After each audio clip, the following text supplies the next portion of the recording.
science fans. Welcome back to Science Fun with Austin.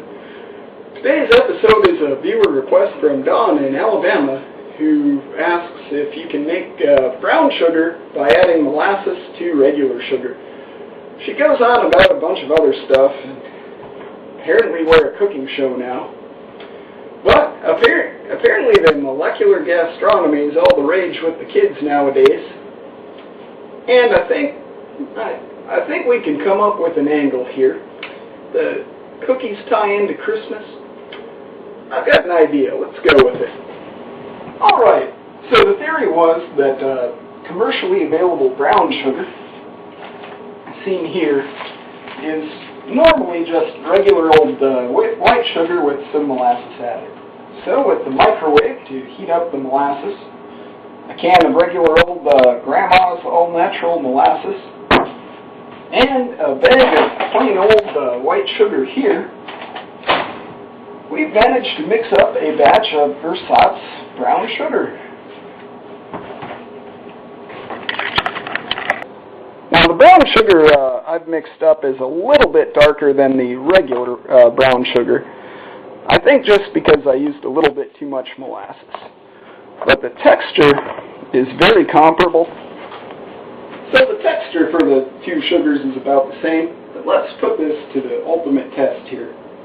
First we'll try our ersatz brown sugar.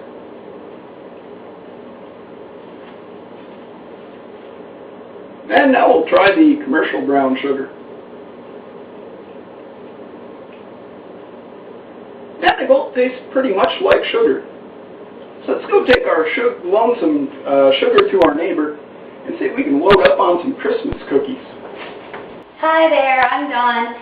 So I went to Italy on vacation this summer, and while I was over there, my friends asked me to make some chocolate chip cookies. They wanted a good old-fashioned American snack. So I made some using their ingredients, and it was a spectacular flop.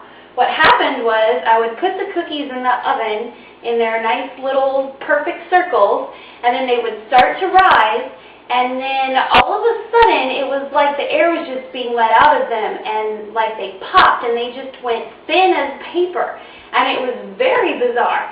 And so ever since I got back home, I have been trying to figure out what in the world happened. Alright, so I tested your brown sugar idea, and it looks like you were pretty much right on brown sugar being made out of regular sugar and molasses here. Well, that's good. But it turns out I need a little help with the cookie side, and so if you're willing to help out... Really? I get to help with the science fun? Yes! Yay!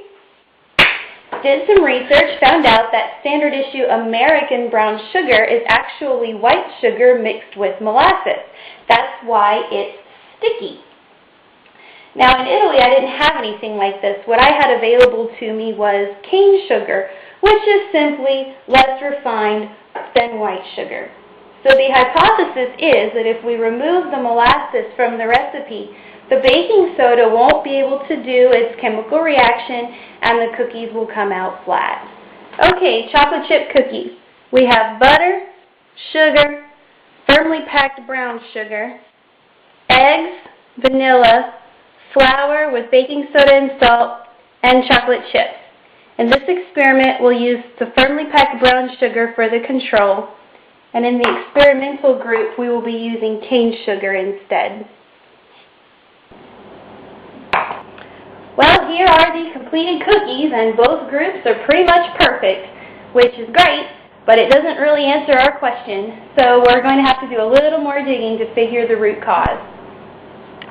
Okay, so our first hypothesis didn't work out, so we're going back to basics a little bit here. These cookies still have cane sugar instead of brown sugar. They also have no vanilla. In addition to that, I put in not enough flour and too much butter. Now they came out flat, which is wonderful, and these cookies basically look like the ones I made in Italy, which is also wonderful, but they didn't behave exactly the same while inside the oven. All that really happened was that the butter started separating from the cookies and running off into the oven, creating all kinds of smoke. And while that may be entertaining to some people watching this, we're going to leave the pyrotechnics to Austin. Well, I've made all kinds of cookies. Here's another batch. Merry Christmas to me. Wait a minute. Was this whole thing just a scam to get a bunch of cookies? Well, mostly. I could strangle you. But we did test your brown sugar idea. Well, that's true. When I was making all of these cookies, I only changed one thing at a time, and that's called one factor at a time experimentation. And I tested my hypothesis that I could score a whole bunch of free cookies. Now that's just being a jerk. But I think we did show a good illustration of the scientific method to people. Well, if that's the case, I suppose I can forgive you. 'Tis the season. Merry Christmas, science fans!